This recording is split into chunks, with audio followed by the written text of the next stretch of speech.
오늘의 본문은 25장에서 32장까지 계속되는 이 심판의 예언 속에서 반짝 빛으로 나타나는 그런 구원의 예언 부분입니다. 보시다시피 여기에 나타나는 국가들은 전부가 반 바벨론 친 애굽 국가입니다. 또 뿐만 아니라 성경이 참 재밌잖아요.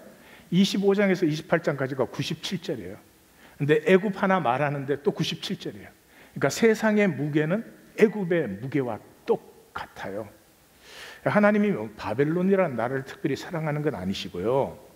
그럼에도 불구하고 이 바벨론의 멍에를 메고 애굽을 따르지 말라라고 이사야 선지자를 통해서, 예레미야 선지자를 통해서, 또 에스겔 선지자를 통해서 이렇게 간절히 얘기하고 계시는 것은 애굽이란 나라는 독특한 나라입니다. 바벨론, 페르시아, 헬라 대단한 제국들이지만 불과 200~300년밖에 유지되지 않았습니다. 그런데 애굽은 에스겔이 이 말씀을 전하고 있을 때 이미 2500년이 된 나라입니다. 그러고도 한참 더 유지가 됩니다. 이상한 나라예요. 아수르에 멸망했는데도 다시 살아나요. 바벨론에 멸망했는데 또 살아나요. 또 헬라 제국에 멸망했는데도 또 살아나요. 그래서 구약에서는 애굽, 신약에서는 로마 역시 BC 8세기에 시작되어서 신성 로마 제국은 20세기까지 계속됐습니다. 독특한 특징을 갖고 있어요. 무슨 특징을? 세상이라는 특징을. 애굽은 힘으로, 바로의 체제, 힘으로 다스리는 나라, 강대하고 큰 나라, 그리고 무엇보다 사치의 대명사. 그래서 항상 그 하나님의 백성의 문제는 그거죠. 우리가 세상 안에 사는 건 아무런 문제가 안 돼요. 근데 세상이 우리 안에 있는 거죠. 하나님이 이스라엘 백성을 애굽에서 끄집어내셨는데도 광야에서 백성 안에 애굽이 있었어요. 그래서 애굽에 있을 때는 잘 먹었는데, 뭐 애굽에 있었을 때는 편했는데, 다 거짓말이에요. 뭐 노예 생활이 편했어요. 그렇게 하는 거죠. 애굽이 이미 들어와 있어서 그래요. 그래서 애굽이 들어와 있으면 하나님의 말씀이 들어올 수가 없어서 이 선지자들은 그렇게 안타깝게 애굽을 따르지 말라, 애굽의 길로 가지 말라, 이렇게 안타깝게 외치는 것이죠.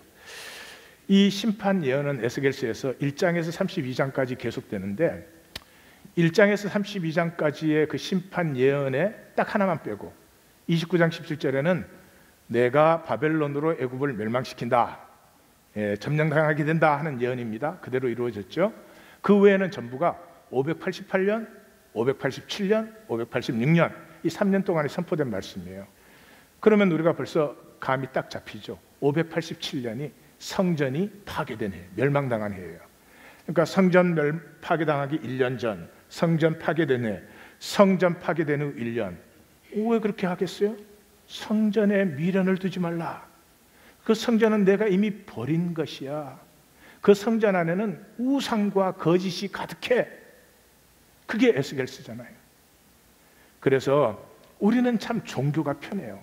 주일날 나와서 예배 드려주고 뭐 또 우리끼리 친교도 좀 하고 그럼 참 좋은데 문제는 딱 한 가지죠. 새로워지지가 않아요. 전혀 새로워지지가 않아요. 그게 아니고 내가 너희한테 성전에 나와서 재물 잡아 달라는 게 절대로 아니고 수도 없이 반복된 말씀이죠. 말씀의 공동체를. 그래서 516년에 스룹바벨 성전이 준공될 때에는 이미 그 기록에 많은 성전이 없으니까 어떻게 해요? 그 하나님의 백성들이 같이 모여서 말씀을 같이 나누고 그리고 떡과 잔을, 음식을 같이 나누는 거죠. 그런 모임들이 많이 있었다, 그렇게 되어 있습니다. 제가 시간상 연대를 설명하지 못하겠지만 하여튼 에스겔이 571년에 예언 사역은 마감했습니다. 그러고도 에스겔은 적어도 30년 이상을 살았습니다. 그럼 놀았을까요? 아니죠. 예언 사역이 끝나는 순간부터 사람들을 모아서 성전 제사가 아니고 이제 성전 없어졌잖아요. 모여서 하나님의 말씀을 나누고 그 말씀을 나누면서 음식을 나누는, 다시 말해서 그게 유월절 식탁 아니에요? 말씀을 중심으로 한 가족이 되어지는, 응? 그런 운동을 일으켰죠. 그것을 받아들인 사람이 누구예요? 에스라죠, 에스라. 연대를 계산하면 그것도 참 이상하게 70년이에요. 포로 70년, 말씀 공동체 회복 70년. 그때는 그러니까 스룹바벨 성전이 이미 곳곳에 흩어져 있는 이 말씀을 나누는 사람들의 영적 중심지가 되기를 원했지, 그게 무슨 종교센터를 하나님이 또 세운 건 절대로 아니시죠. 그런데도 불구하고 마카비 혁명이 성공하고 나서 이게 이상해집니다. 근데 역사를 아시면 참 재밌는 것이요, 하나님께서 사도 공동체를 일으키시고 예수님이 죽으시고 부활하시고 성령이 임하시고 사도 공동체가 시작되어서 300년이에요. 딱 300년 후가 언제입니까? 컨스탄틴이 들어왔을 때죠. 컨스탄틴이 기독교를 로마의 공식 종교로 딱 인정하면서부터 이제 말씀은 완전히 사라졌습니다. 힘이 생기니까 누가 더 힘이 있느냐, 조직으로 전락하고 자기들끼리 싸우기 시작했어요. 이 마카비 성명도 딱 300년이에요. 그 말씀 공동체의 역사가 생겨나기 시작하고 딱 300년이 지난 때 이 마카비 혁명이 성공을 했습니다. 이 역사적으로 굉장히 놀랍다고 얘기를 합니다. 왜냐 그러면 그 당시에 유다가 군대가 있었습니까? 무기가 있었습니까? 어떻게 셀류커스 제국을 이겨요? 세계 양대 세력 중에 하나잖아요. 그런데 유다가 이겼어요. 무엇이 그 승리를 가지고 왔을까요? 말씀으로 하나 된 사람들. 생각해 보십시오. 미사일보다 그게 더 셉니다. 정말 가슴이 통해서 하나가 되어서 함께 우리를 지키려고 하면 그게 미사일이 그걸 없앨 수가 없습니다. 그렇게 성공을 하니까 하스몬 왕조라고 하는 독립국가가 태어나니까 그때부터 어떻게 돼요? 누가 더 잘났냐? 누가 더 권력을 가지냐? 누가 더 힘을 가지고 있느냐? 말씀은 사라지고 이게 완전히 종교화가 되죠. 거기에서 이 자연스러운 말씀 공동체가 회당이 되어버리는 거예요. 회당이 되면 종교 조직이 들어와야죠. 그걸 위한 종교 교리가 들어와야죠. 그래서 그때 생긴 것이 이제 미시나는 그 전부터 있었습니다. 미시나는 뭐냐 그러면 이렇게 사람들이 모여서 말씀을 나누니까 그 중에서 말씀을 좀 잘 아는 사람이 말씀을 이렇게 설명을 하는 거죠. 깊은 진리가 필요 없어요. 성경은 너무 생명의 당연한 길을 얘기하는 것이죠. 그런데 말씀을 전해주는 사람이 생기니까 이제 말씀을 더 잘하려고 해요. 그래가지고 그 유명한 설교들을 모아놓은 것을 미시나라고 합니다. 저는 최근에야 알았어요. 자료를 읽다 깜짝 놀랐습니다. 미시나에는 성경 본문이 거의 없습니다. 전부 설교예요.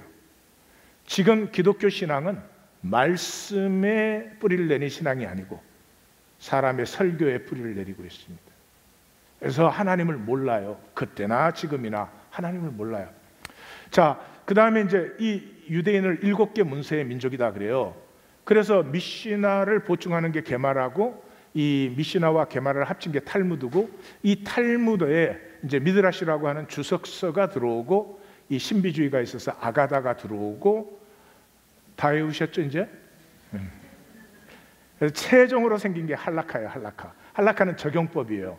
그래서 할라카는 뭐 이런 거예요. 안식일 날 49걸음 걸어가면 일이 아니야. 50걸음 걸으면 일한 거야. 율법을 어긴 거야. 나뭇가지를 끌고 가는 건 일이 아니야. 끌고 가다 침을 뱉었으면 일이야. 왜? 그 파진 홈에 씨가 떨어졌는데 침이 떨어져서 이게 싹이 날 수 있으니까. 여러분 웃죠? 우리 신앙생활은 많이 다를까요? 우리는 도대체 무엇을 중요하게 지키고 있고 무엇을 중요하지 않게 지키고 있을까요? 별로 다르지 않아요. 그 다음에 이제 조직이 들어오죠. 조직에 제일 먼저 들어온 건 서기관들이에요. 서기관은 뭐냐 그러면 성경을 필사하는 사람들이에요. 근데 필사하는 건 굉장히 힘듭니다. 왜냐 그러면 히브리어는 모음이 없어요. 그 다음에 띄어쓰기가 없어요. 그러니까 쫙 붙여서 써놓은 걸 그걸 따라서 써야 되니까 이게 뭐 보통 힘든 게 아니에요. 그래서 처음에는 다 제사장들이 했는데 어느 종교회나 제사장은 싫은 일은 안 해. 시켜. 예. 그거 제의 지키는 건 쉬운 거니까 제사장들이 자기네들이 그거 담당하고 이 전문가에게 이제 맡기기 시작했어요. 그래서 서기관이라고 하는 이 독특한 특수 집단이 생긴 거죠. 그러면서 이 말씀을 그렇게 카피를 만들어서 쫙 나누면서 그 말씀을 이렇게 설명해주고 가르쳐주는 참 순수한 것이었죠. 이 사람들이 있었는데 이게 딱 마카비 혁명이 딱 성공하고 나니까 그걸 하는 사람들이 잘난 사람이고 뭐 하나님을 아는 사람이고 이렇게 됐어요. 그래서 바리새들은 평신도들이에요. 자, 그렇게 되면서 이제 독립이 됐으니까 이제 성전에서 제사를 지낼 수 있으니까 제사장과 귀족 계급들이, 사두개 계급들이 나온 거죠. 예, 거기에서부터 이제 로마가 들어오면서 이제 그 시의원, 구의원, 위원회, 뭐 자문위원 이런 거, 그 헤롯 땅이에요, 헤롯 땅. 그런 것들이 꼴보기 싫어서 저 위선적인 것들. 그리고 광야에 나가서 종교적 수도원적 공동생활을 한 게 에센입니다. 이렇게 해서 그냥 삶을 나누던 사람들이 유월절을 기억하면서, 유월절 기억한다는 말은 우리는 하나님의 은혜로 출발된 사람들이야. 하나님이 없었으면 우리가 없는 거죠. 그걸 기억하고 그냥 삶을 같이 나눠요. 그럼 얼마나 순진하고 순수하고 그러겠어요. 이게 그냥 종교 생활이 되는 거죠. 종교. 교리를 알아야 돼. 이제는 서기관들과 바리새인들이 만든 교리를 알아야 되고 법칙과 절차를 지켜야 되고 이런 일들이 일어났습니다. 이 종교 생활의 특징은 나의 구원이에요. 나의 구원이라는 건 성경에는 없습니다. 구원이 생명이니까 생명은 다 연결되어 있어요. 아니, 세상의 모든 생명 다 죽으면 인간 생명만 살아있을 수 있을까요? 당연히 없죠. 그래서 성경은 분명하지 않아요? 삭개오 집에 들어갔을 때 오늘 구원이 이 집에 이르렀다. 이 집은 가족만이 아니고 그래서 일하는 하인들까지죠. 고넬료 집에 들어갔을 때 어떻게 했어요? 성령이 그 집의 모든 사람에게, 하인들을 포함한, 빌립보의 간수가 우리가 어찌하여야 구원을 얻으리까? 그러니까 너와 주 예수를 믿으라. 그리하면 너와 내 집이 구원을 얻으리라. 구원이 생명인데 어떻게 한 식구가 나는 구원받고 너는 구원 안 받았어? 그건 삶이 아니죠. 그건 뭐 교리를 안 되거나 종교 생활을 한다는 얘기겠죠. 자, 이런 것들이 여호와를 알지 못하는 길로 떠내려간 결과입니다. 그럼 우리는 어떻게 여호와를 알 수가 있을까? 하나님을 알 수 있을까? 자신의 악에 절망해야 됩니다. 악의 중력장, 제가 말을 그렇게 썼어요. 육체를 입고 이 땅에 있는 인간은 악의 차이가 없어요. 면제받은 사람 없어요. 학력이 높고 인격이 좋으면 악의 양이 줄어들었으면 좋겠어요. 그렇지 않습니다. 만유 인력과 똑같아요. 사회적인 내 형태와 구분, 교회 생활을 얼마나 했느냐, 교회 생활을 얼마나 열심히 하느냐, 그런 거 전혀 상관없어요. 육체를 벗는 순간까지는 악의 중력은 똑같습니다. 근데 기독교의 실수는 여기에 있습니다. 믿는다 그러면 구원받았다 해줘요. 그럼 구원받았으니까 이제 조금 더 선하게, 조금 더 의롭게 그런 걸 나타내야 되잖아요. 그 순간부터 악을 더 감추게 되는 거죠. 근데 악은 덮어지지 않습니다. 아무리 덮으셔도. 또 악을 그대로 두고 새로워지지 않습니다. 악을 두고라도 내가 좀 선하게 살고 열심히 노력하면 새로워지면 좋겠는데 악을 그대로 두고 새로워지지 않습니다. 결국 결과가 뭐예요? 불신이죠. 불신이죠. 피해자는 누구예요? 우리의 자녀들이에요. 제가 30년 목회자 자녀, 장로 권사 자녀 교회 생활 열심히 한 사람들의 자녀가 제일 믿기 힘들어요. 못 믿어요. 불신에 완전히 빠져 있어요. 왜요? 겉의 모양은 사람들에게 보이지만 아무리 감춰도 실제 모양은 삶에서는 나타나잖아요. 그 엄마, 아버지가 달라지지 않은 걸 알잖아요. 어떻게 믿어요? 우리 이 세대를 좀 불쌍히 여겨주십시오. 그들이 진리를 사랑할 수 있도록 좀 우리가 길이 되십시다. 그 사람은 이방인 기도밖에 없어요. 예? 무엇을 먹을까 마실까 입을까, 나를 위한 기도, 나를 위한 주님의 기도 몰라요. 우리 아버지, 우리의 죄를 사하시고 우리를 절대로 몰라요. 그 열매는 종교생활이죠. 종교생활밖에 못해요. 그럼 예수님의 원수가 되는 거죠. 예수님 누구한테 죽었어요? 종교인들에게 죽었어요. 빌라도나 안 죽이려고 빠져나가려고 몸부림을 쳤어요. 그러나 종교인의 덫에 걸려서 예수님을 죽인 거 아니에요. 에스겔 전체가 뭡니까? 종교의 거짓과 악을, 그 위선을 고발하는 것이 선지서 전체고 특별히 에스겔서이죠. 신약에서는 마태복음 23장을 한번 읽어보십시오. 종교인들에게 하는 얘기입니다. 7번이나 저주를 받아라 그럽니다. 예수님이 시작이 어떻게 됩니까? 사람에게 보이려고. 왜 종교인들은 그런 위선적인 삶을 살까요?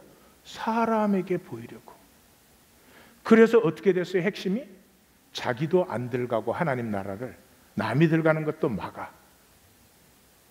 그래서 결론이 뭐예요? 아벨에서 사가랴까지의 모든 어려운 피가 너에게 돌아갈 것이다. 종교를 떠날 시간이고 떠나야 됩니다.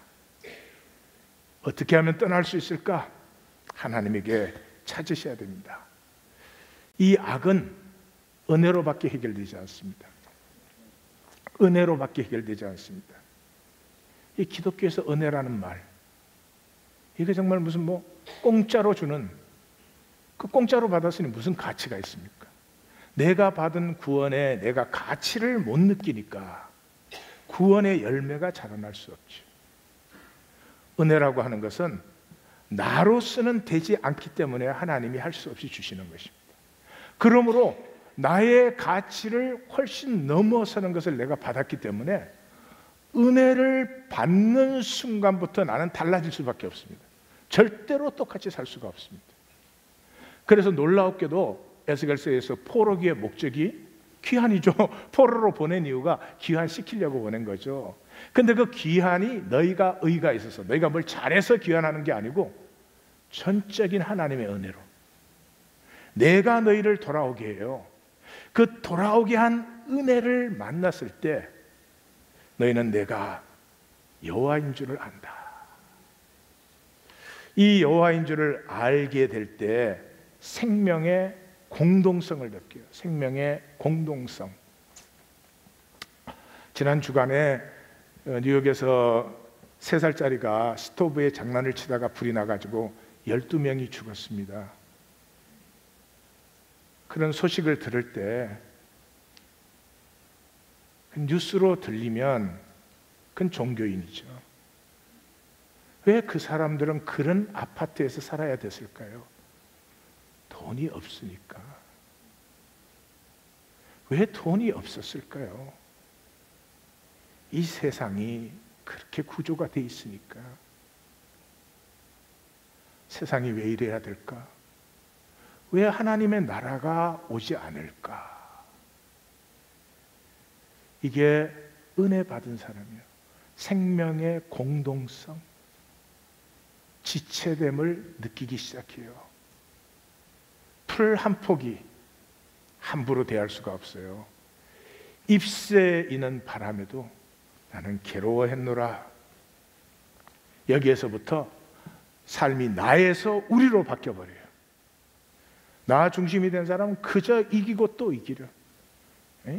거기에서 우리로 바뀌어요. 우리 아버지, 우리의 죄를 사하시고 우리에게 일용할 양식을 주옵시고. 이게 왜 중요해요? 나 중심에서 우리가 될 때 생명이 승화되어요.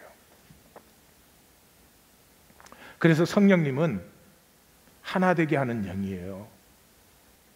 사도행전 성령이 임하니까 뭐 했어요? 통했잖아요. 제일 처음에 막혔던 언어들이 통하지 않았어요. 남편의 언어와 아내의 언어가 통하지를 않잖아요. 통하니까 어떤 일이 일어났어요? 함께 먹고 마시면서 나누었잖아요. 뭐를 원하십니까? What do you want? 우리의 삶에 도대체 원하시는 게 뭐예요? 내 집 창고에다 쌓아놓는 것입니까? 그게 사는 겁니까? 정말 가슴 통하며 삶을 나누는 거, 그거 원하시는 거 아니에요? 우리가 들어오면서부터 내 안에 있던 꽉꽉 눌러놓았던 하나님의 형상, 영혼, 하나님의 생명이 내게서 피어납니다. 하나님이 나를 얼마나 아름답게, 신비하게, 참 복되게 창조하셨는지 그때야 만나기 시작하는 거죠. 그것은 그렇게 살지 않는, 내가 그렇게 아름답고 신비하고 복된 존재인데도 그렇게 살지 않는 내 악을 만날 때부터입니다. 종교생활은 싹 엉들러 놓거든요. 얘기를 하나 나누도록 하겠습니다. 연을 쫓는 아이, 카트 러너를. 그런데 할레드 호세니는 이민 1.1세쯤 17살 때 미국에 왔으니까요. 그랬는데 아프가니스탄에서 이민 온 사람이요. 시작에 모든 게 다 들어있어요. 이렇게 시작해요.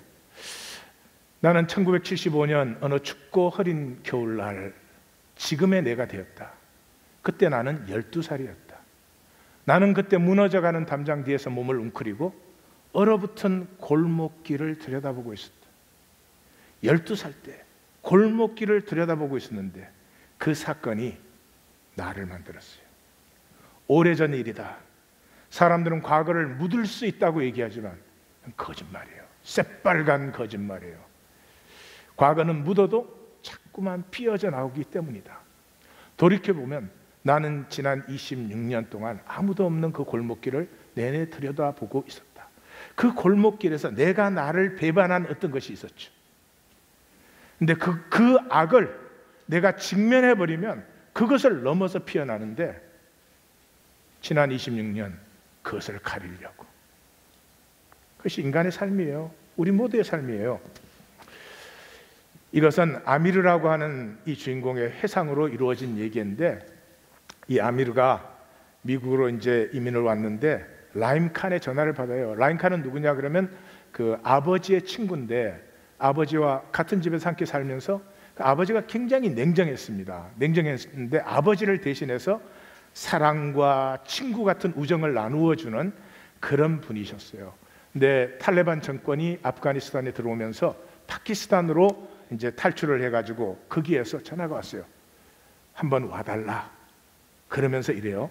다시 착해질 수 있는 길이 있어.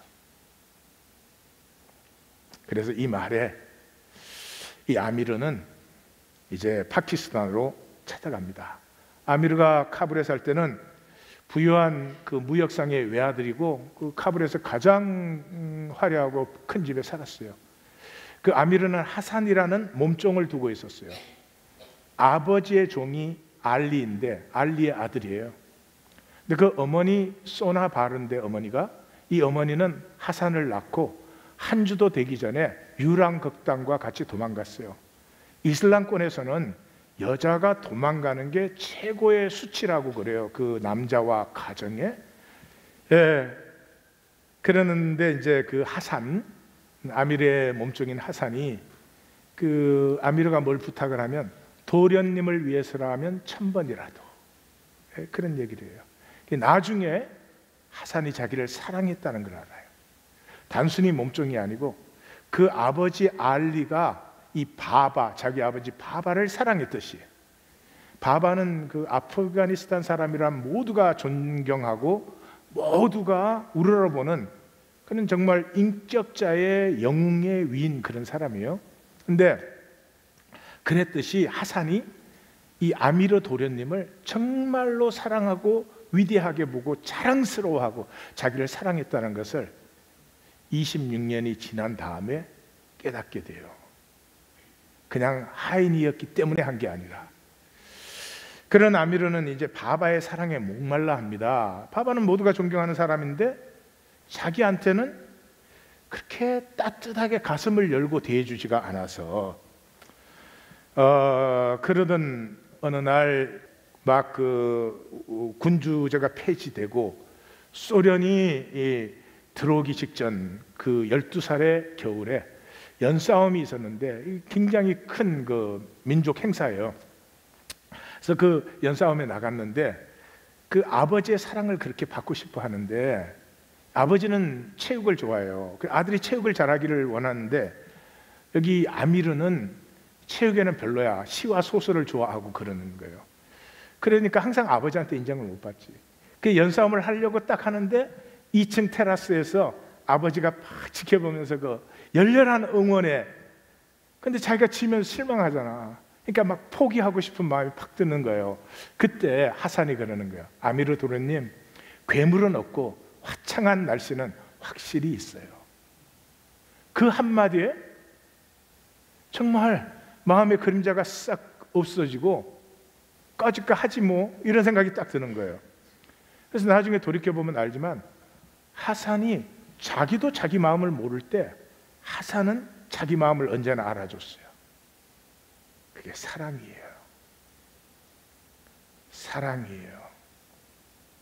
우리가 하나님 왜 몰라요? 사랑하지 않으니까. 간단하지 않아요? 종교는 갖고 있죠. 하나님이 제일 싫어하는. 근데 사랑은 없죠. 그 연싸움에서 모든 경쟁자를 물리치고 우승을 해요. 이제 이 아미르는 그 자기가 이긴 그 연을 탁 들고 가서 아버지한테 칭찬을 받고 싶은 거예요. 그래서 하산에게 저 푸른 연을 주워다 달라고 해요. 그 떨어진 연은 먼저 죽는 사람이 임자예요. 그러니까 그 하산이 도련님의 말씀이라면 1000번이라도 그러면서 막 뛰어가는 거예요. 근데 그렇게 해서 갔는데 이 하산이 돌아오지를 않는 거예요. 저녁 어둑해지는데. 그래서 하산을 차가 나갔더니 어떤 골목길에서 소리가 들려서 이렇게 보니까 하산이 아세프한테 잡혀 있는 거예요. 아세프는 그 동네 큰달인데 그 아세프가 하산을 딱 잡고 있는 거예요. 그러면서 말할 때 그래요. 너 오늘 운 좋다. 연만 주면 보내줄게 그래요. 근데 하산은 이 연이 아미르에게 그 도련님에게 얼마나 중요한지를 알아요. 이 연을 딱 들고 전리품을 들고 아버지 앞에 가고 싶어하는 그 도련님의 마음을 알아요. 그래서 줄 수 없다 그래요. 우리 도련님의 연이라고 그래요. 그러니까 아세프가 그래요. 너는 심심할 때 데리고 노는 강아지야. 개도 너를 그렇게 생각할 것 같아? 그러니까 아니야, 우리는 친구야. 그렇게 소리를 지릅니다. 거기에서 연을 안 뺏기려고 폭력을 당하고 아세프에게 강간을 당합니다. 성폭행을 당해요. 근데 그 성폭행을 당해서 쓰러져 있을 때 그 얼굴을 아미르가 봅니다. 둘의 눈이 마주쳤는지는 모르겠어요. 그리고는 무서워서 자기는 집으로 도망와 버립니다. 자기 존재를 배반했어요. 근데 문제는 돌아오고 나서요. 하산을 볼 때마다 자기의 죄가 기억이 되는 거예요. 그래서 이 하산을 내보내기 위해서 아버지한테 다른 하인을 구하자 그래요. 그 아버지가 갑자기 경직되어서 아니야, 우리와 여기서 같이 사는 거야 그래요. 너무나 깜짝 놀랐어요. 그래서 이제 그건 안 되겠구나. 그래서 자기 시계하고 비싼 시계하고 그 돈을 하산의 그 담요 밑에다 집어넣어요. 그리고 훔쳤다고 누명을 씌워요. 그래서 딱 잡혀왔는데 그 바바가 하산에게 물어요. 내가 돈을 훔쳤느냐? 하산이 네 그래요. 그때 아미르의 마음이 무너져 내려요. 알지요? 자기를 위해서 그걸 시인하는 거지. 그래서 알리와 하산은 울면서 누명을 쓰고 그 집에서 쫓겨나게 됩니다. 근데 그들이 나가고 나서 바바가 아미르한테 그러는 거예요. 내가 너를 용서하마. 그러니까 바바도 이미 안 거죠. 그러나 그 누명을 쓰고 쫓겨나간 그 알리와 하산은 결국은 탈레반한테 죽습니다. 쫓겨나지 않았으면 죽지는 않았을 거예요. 근데 일부러 죽으라고 쫓겨낸 건 아니지만 이제 죽게 되는 그런 결과가 나오게 되는데, 그래서 뭐 바바하고는 하산이 나가고 나니까 아버지하고는 친해졌어요. 저절로 같이 여행도 가고 그래요. 근데 아버지가 그 연싸움을 사람들한테 막 자랑할 때마다 자기는 하나도 좋지 않죠. 그러던 때 이제 탈레반이 들어오면서 이 미국으로 탈출을 합니다. 미국으로 탈출을 해서 여기서 17살 때 왔으니까 고등학교를 20살에 졸업을 하고, 그리고 커뮤니티 칼리지를 다니면서 거부였지만 뭐 재산을 갖고 나올 수가 없으니까 정말 가난하게 미국에서 살죠. 그래서 일주일 내내 일하고 자기는 학교 가고 아버지는 주유소에서 일하고, 그리고 토요일이 되면 아버지하고 같이 플리마켓에 가서 물건을 팔고, 이렇게 하다가 소라야라는 또 아프가니스탄 이민자를 만나서 결혼을 합니다. 결혼하고 바바는 죽었고 15년이 됐는데도 애가 없어요. 그러는데 이제 파키스탄에서 라임 칸의 전화를 받은 거죠.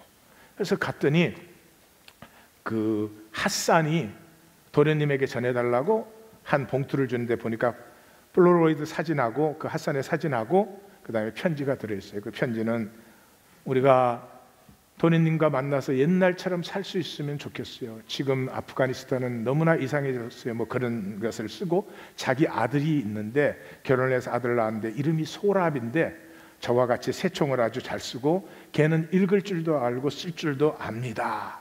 그런 것이 들어있어요. 그러니까 이제 라임 칸이 그러는 거예요. 카불에 가서 저 소랍을 좀 데리고 와라. 그 고아원에 있는데 좀 데리고 와라 그래요. 그러니까 아미르가 막 펄쩍 뛰죠. 그 탈레반이 있는 아프가니스탄에 들어간다는 건 죽으러 가는 거지. 그건 살아서 돌아올 수가 없는 거예요. 그래서 돈 주고 다른 사람을 시키죠. 그랬더니 라임 칸이 정색을 하면서 늙은이를 모욕하지 마. 그리고 이제 갔다 와서 그 라임 칸의 편지를 봤는데, 라임 칸은 그 아미르가 속죄의 길을 가게 하기 위해서 그래서 소랍을 데리고 오라고 한 거예요. 그러면서 이제 얘기를 해주는데 비밀이 밝혀졌는데 보니까 하산이 자기 이복 동생이에요. 그러니까 소나바르가 그 아버지하고 그 자기를 낳으면서 자기 엄마가 죽었어요. 그래서 소나바르와 아버지 사이에 태어난 아이가 하산이에요. 그러니까 그 알리가 주인의 명예를 위해서 이슬람의 최고의 치욕을 다 뒤집어쓰고 소나바르는 딴 곳으로 보내고, 그 하산은 알리의 아들로 기른 거예요. 그때 모든 기억이 다 떠올라요. 하산의 생일을 항상 기억하던 아버지, 그리고 명절이고 뭐고 선물을 사줄 때 제일 섭섭했던 게 이거예요. 똑같이 사줘. 항상 나는 아들이니까 나만 좀 특별한 선물을 사주면 좋겠는데 항상 똑같이 사줘. 그 다음에 그 알리가 이제 은청인데 입술이 가운데가 찢어졌는데 그 수술을 하고 나서 붕대를 풀던 날 그렇게 환하게 웃던 바바가 그렇게 웃는 걸 자기는 본 적이 없어요. 그 다음에 그 누명을 쓰고 알리가 하산을 데리고 나갔을 때 자기 아버지 방에서 혼자 우는 아버지를 발견했어요. 바바가 운다는 건 상상도 못하던 일이었어요. 그리고 미국에서 고등학교 졸업할 때도 졸업식에서 그렇게 기뻐하면서도 아버지 입에서 자기도 모르게 하산도 여기에 있었더라면 그 말이 튀어나오는 거예요. 너무나 분명한데 자기는 그걸 하나도 못 보고 있었던 거죠. 그래서 소랍을 데리러 자기가 카불로 들어갑니다. 그 가서 보니까 이제 우유극절 곁에 소랍이 있는 그 고아원에를 들어갔는데, 아세프가, 그 하산을 성폭행했던 아세프가 이 소랍을 자기의 성적 놀이개로 삼고 그렇게 학대를 하고 있는 거예요. 그래가지고 자기가 그 아버지 하산 때 자기가 비겁했잖아요. 악은 항상 비겁으로 나타납니다. 비겁은 비겁이 아닙니다. 내 안에 있는 악이 항상 비겁으로 나타나는 것입니다.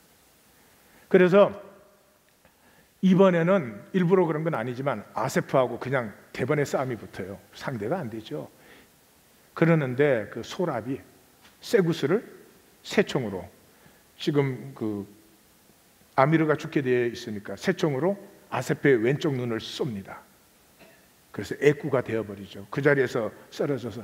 그래서 그냥 도망을 나왔는데 그 아미르는 완전히 혼절했죠.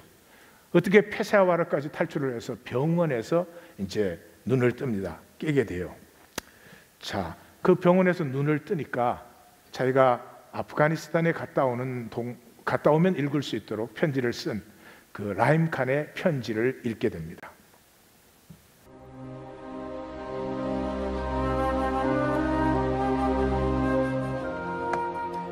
아미르에게, 인샬라, 너가 이 편지를 무사히 받게 되는구나. 내가 너를 위험에 빠뜨리지 않았기를 바란다. 그리고 아프가니스탄이 너에게 너무 불친절하지 않았기를 빈다. 나는 너가 떠난 그날부터 너를 위해 기도하고 있단다. 내가 오랫동안 알고 있었다는 너의 생각은 맞다. 나는 알고 있었다. 그 일이 있은 직후 핫산이 나한테 얘기했었으니까.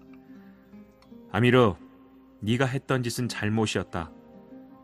하지만 그 일이 일어났을 때 너는 어린애였다는 사실을 잊지 말아라. 복잡한 어린애였지. 너는 당시에 너 자신한테 너무 가혹했다. 너는 지금도 그렇더구나. 너가 페샤를 봤을 때 나는 너의 그 눈에서 그걸 확인했다. 하지만 너가 명심할 게 하나 있다. 그것은 양심도 없고 선하지도 않은 사람은 고통을 당하지 않는다는 사실이다. 나는 너의 그 고통이 이번에 아프가니스탄에 가는 것으로 끝나기를 바란다. 아미르, 오랜 세월 동안 우리가 너한테 했던 거짓말들이 부끄럽구나. 너가 페샤와르에서 화를 낸 건 당연하다. 너에게도 알 권리가 있었다. 핫산도 마찬가지였다. 그렇다고 해서 잘못이 용서되는 것은 아니지만 당시에 우리가 살았던 카불은 이상한 곳이었다. 다른 것들이 진실보다 더 중요했던 낯선 세계였다. 아미르, 나는 너가 어렸을 때 너 아버지가 너한테 얼마나 심하게 대했는지 알고 있다. 나는 너가 얼마나 고통스러워했고 그의 사랑을 얼마나 갈구했는지도 알고 있었다. 내 가슴이 찢어질 정도였다. 하지만 아미르, 너의 아버지는 너와 핫산 사이에서 마음이 갈래갈래 찢긴 사람이었다. 그는 너희 두 사람을 사랑했다. 하지만 그는 핫산에게는 아버지로서 원하는 만큼 드러내놓고 사랑을 줄 수 없었다. 그래서 사회적으로 적법한 아들인 너에게는 그토록 심하게 했던 것이다. 아미르, 너는 그가 물려받은 재산과 죄를 짓고도 무사할 수 있는 특권을 상징하는 바로 그 존재였다. 그는 너를 보면서 자기 자신과 자신의 죄를 보았다. 너는 아직도 화가 나 있겠지? 나는 너가 이걸 받아들일 것이라고는 또 그렇게 기대하는 게 너무 성급한 짓이라는 이미 알고 있다. 하지만 너도 너의 아버지가 너한테 심하게 했던 것은 결국 그 스스로에게 심하게 한 것이었다는 걸 깨닫게 될 바로 그런 날이 있을 것이다. 너의 아버지도 너처럼 고통스러워했던 사람이었다. 너의 아버지가 돌아가셨다는 소리를 듣고 얼마나 슬프고 앞이 캄캄했는지 묘사할 길이 없구나. 나는 그가 내 친구이기 때문에 사랑했다. 동시에 나는 그가 선한 사람이었기 때문에 사랑했다. 아니, 어쩌면 위대한 사람이었기 때문에 사랑했는지 모른다. 너가 이해해줬으면 싶은 게 있다. 그것은 선이, 진짜 선이 너 아버지의 죄책감에서 비롯되었다는 사실이다. 때때로 나는 그가 했던 일을 생각해 본다. 너희 아버지는 거리에 가난한 사람들에게 먹을 것을 주고 고아원을 세우고 어려운 친구들에게 돈을 줬다. 그 모든 것이 속죄하고자 하는 그 나름의 방식이었다. 내 생각에는 그게 진짜 구원이다. 죄책감이 선으로 이어지는 것 말이다.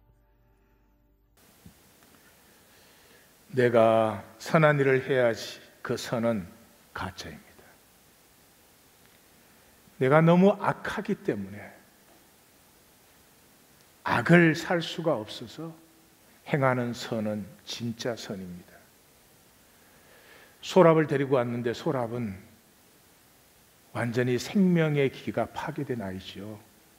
그 어린아이가 성적인 학대를 받았습니까? 저는 가장 인간에게 악한 것이 성폭력이라고 생각합니다. 예? 그런 사람이 대통령까지 되는 세상이지만, 그래서 소랍은 나는 너무 더러워요. 내 안에는 악이 가득해요. 성폭력을 받으면 자기가 더러워진 걸로 생각을 해요. 그 사람이 더러운 건데. 예, 그래 이제 아미르는 우리가 미국에 가서 같이 살자. 그러니까 이 소랍이 저는 너무 두려워요. 그래. 뭐가 두려워? 아저씨가 나 미워지면 어떻게 해요? 그러니까 아니야. 너의 아버지와 나는 형제가 아니야. 우린 같이 살아야 돼. 그 약속할게. 그래요. 그러니까 이 소랍이 그래요. 저를 다시는 고아원에 보내지 마세요. 고아원 그러면 얘는 고아원이 아니고 그 엄청난 그 아픔과 짓밟힘과 그거밖에 없는 거죠. 이 어린아이가. 그래 내가 다시는 너를 고아원에 보내지 않을게 약속을 합니다. 그랬는데 미국으로 데리고 가려고 비자를 받으려고 하니까 비자가 거절됐어요. 그래서 변호사가 그러는 거예요. 얘를 고아원에 잠깐만 보내놔라. 그러면 비자 받기가 더 쉽다는 거예요. 그래서 소랍한테 고아원에 잠깐만 가 있어라. 왜냐하면 우리한테 고아원이라는 건 뭐 그랬는데 그렇게 하고는 깜빡 잠이 들었는데 전화가 와요. 미국에서 소라야 아내한테서 그냥 미국으로 데리고 오면 여기서 처리하는 게 더 쉬우니까 걱정하지 말고 데리고 와라.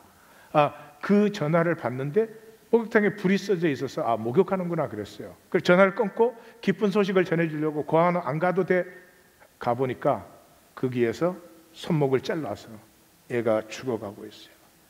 막 울부짖어요. 울부짖고 하여튼 뭐 그 구급차가 와서 이제 병원에 갖다 놓고 막 병원 아무 데서나 막 기도를 하는 거예요. 우리 소랍만 살려주시면 제가 모든 걸 다 하겠습니다. 그래서 뭐 하나님과의 모든 약속을 지키겠습니다. 선하게 살겠습니다만 난리가 나는 거죠. 나는 바바가 틀렸다는 걸 이제 안다. 하느님은 있다. 늘 있었다. 나는 하느님을 여기에서 본다. 복도에 있는 사람들의 필사적인 눈에서 하느님을 본다. 이곳이 하느님의 진짜 집이다. 다이아몬드처럼 빛나는 빛과 높은 첨탑이 있는 흰 사원이 아니라 바로 이곳이 하느님을 잃어버린 사람들이 하느님을 찾는 곳이다. 하느님은 있다. 그리고 있어야 한다. 이제 나는 기도할 것이다. 내가 그분을 그간 소홀히 했던 걸 용서해달라고 기도할 것이다. 내가 배반을 했고 거짓말을 했으며 죄를 짓고도 아무 벌도 받지 않았으며 필요할 때만 하느님을 찾는 걸 용서해달라고 기도할 것이다. 하느님이 내 소원을 딱 한 가지만 들어주시면 이 모든 걸 행하고 오늘부터 날마다 하느님을 생각하겠습니다. 제 손은 핫산의 피로 오염돼 있습니다. 하느님, 이 손을 그의 아들의 피로 오염되지 않게 하소서. 이게 저의 유일한 소원입니다. 소랍은 다행히 죽지 않고 깨어납니다. 깨어난 이 아이는 말을 잃어버립니다. 말을 아예 안 하는 건 아닌데 그냥 피곤해요. 저를 그냥 버려두었더라면 그 겨우 그 한마디 하는 거예요. 그러니까 안타까워서 무엇을 원하니 내가 해줄게. 그러니까 제가 원하는 건 옛날로 돌아가고 싶어요. 우리 모두의 소원이죠.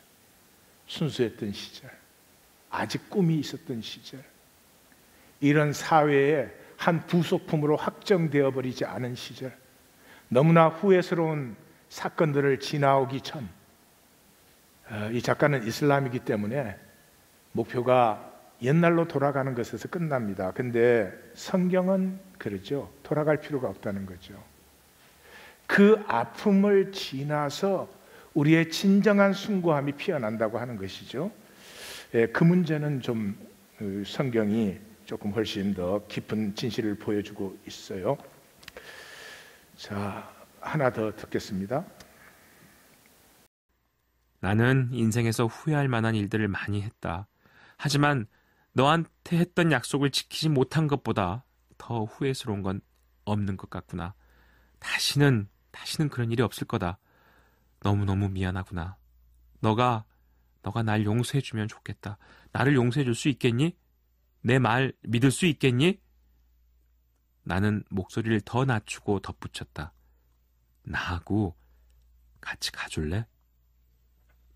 그의 답변을 기다리는 동안 난 오래전 겨울에 있었던 일을 떠올렸다. 그때 핫산과 나는 잎이 다 떨어지고 없는 벚나무 밑 눈 위에 앉아 있었다. 나는 그날 핫산한테 잔인한 장난을 했다. 나는 그를 갖고 장난을 쳤다. 나는 그에게 나에 대한 충성의 표시로 흙을 먹을 수 있느냐고 그를 몰아쳤었다. 그런데 이제는 반대로 내가 그 대상이 돼서 나의 진심을 증명해야 한다. 나는 이런 꼴을 당해도 싼 사람이었다. 소랍이 등을 돌리고 돌아 누웠다. 그는 오랫동안 아무 말도 하지 않았다. 나는 그가 잠들었다고 생각했다. 그때 그가 쉰 목소리로 말했다. 너무 피곤해요. 나는 그가 잠들 때까지 침대 옆에 앉아 있었다. 소랍과 나 사이에 뭔가가 사라지고 없었다. 변호사인 오마르 파이자를 만나기 전에는 희망의 빛이 소랍의 눈에 수줍은 손님처럼 들어오기 시작했었다. 그런데 그 빛이 사라지고 없었다.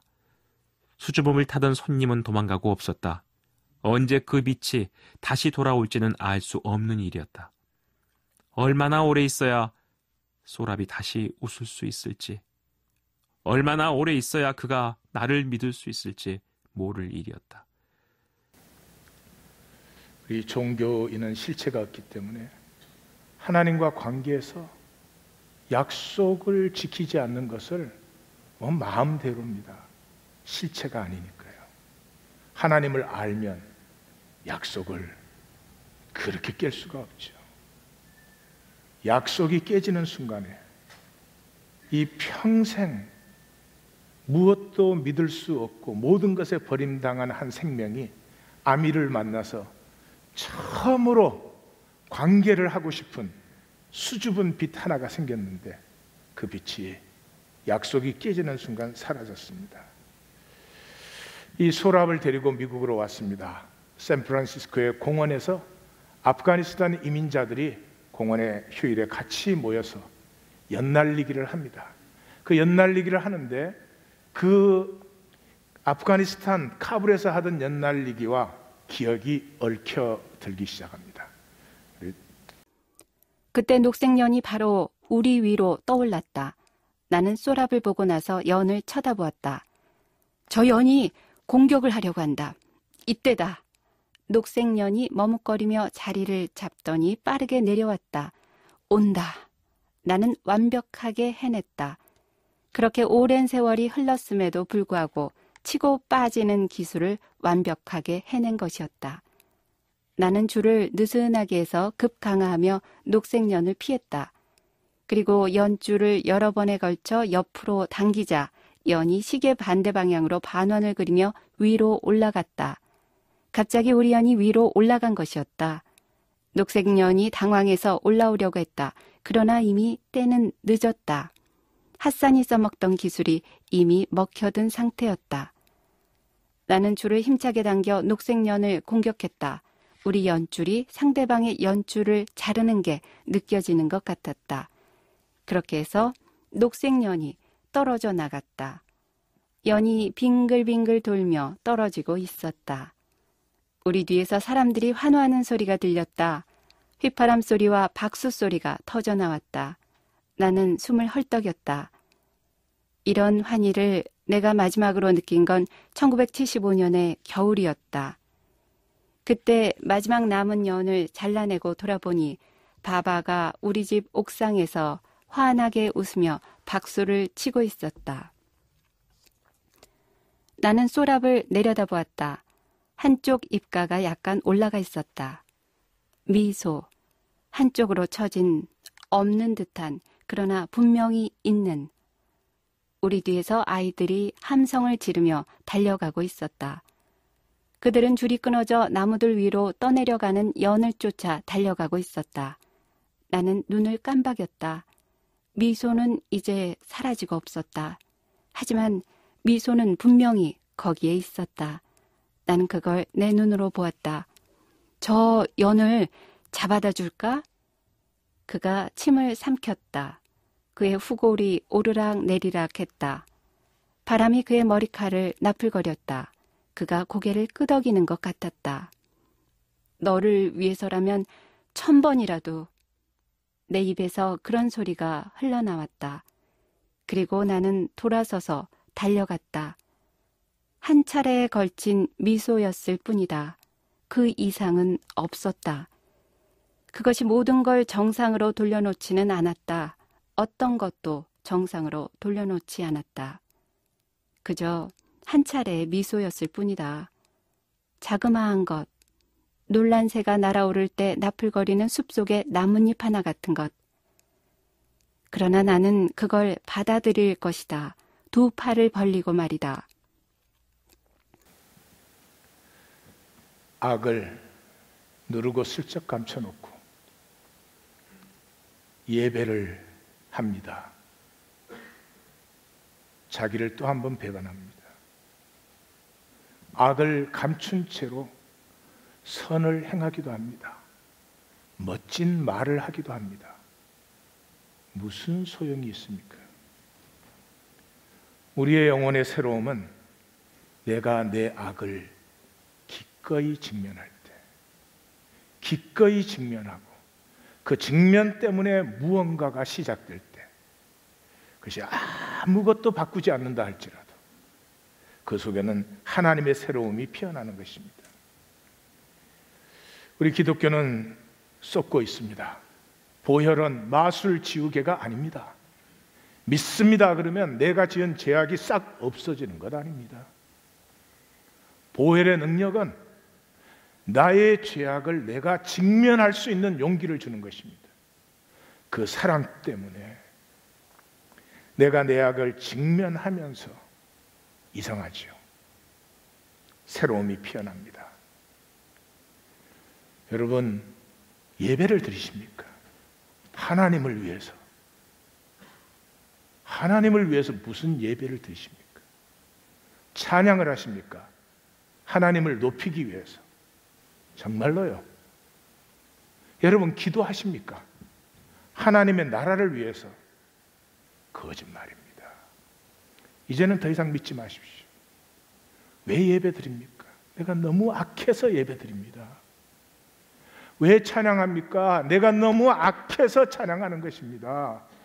왜 기도합니까? 내가 너무 악해서. 하나님의 이름을 부르지 않는 순간이면 너무나 무섭게 거짓이 되는, 너무나 뻔뻔스럽게 악해지는, 그것이 두려워서, 그것은 생명입니다. 오늘 나눔 가이드는 제가 읽도록 하겠습니다. 생명은 아픔을 지나서 아름다워집니다. 가뭄 뒤에 꽃의 빛이 더 고우며 열매는 더 답니다. 아픔을 피하려고, 특히 내가 선하지 못하다는 당연한 그러나 가장 처절한 아픔을 피함으로 영광의 생명이 저주에 사로잡혀 있습니다. 마귀의 거짓에 쏘가. 이제 함께 손을 잡고 출발하십시다. 죄악 넘어 은혜의 길로. 내가 악해서 예배합니다. 내가 악해서 찬양합니다. 내가 악해서 기도합니다. 이 정직한 진실을 슬쩍 가리고 종교 행위로 거짓 의를 만드는 종교에 더 이상 쏙지 마십시다. 종교의 거짓과 숨겨진 악을 고발하는 에스겔의 음성을 들으십시다. 더 이상 가짜 나를 만드는데 소중한 생애를 낭비하지 마십시다. 이제 나를 피우고 존귀하게 가꾸는 복된 은혜의 길로 함께 나아가십시다. 우리의 구원은 여기 있습니다. 남편이십니까? 내가 얼마나 악한 남편인가를 만나는 데 있습니다. 아내이십니까? 마찬가지입니다. 성도이십니까? 우리가 얼마나 악한 성도입니까? 그것을 인정하지 않은 채 어떻게 새로움을 구할 수가 있는 것입니까? 오늘로서 이 종교의 헛된 시간은 끝났습니다. 종교의 헛된 시간은 끝났습니다. 하나님의 새 마디를 받으십시다. 우리 함께 이 시간 잠깐 기도하기 원합니다. 말씀을 따라 각자 간절히 하나님 앞에 기도하십시다.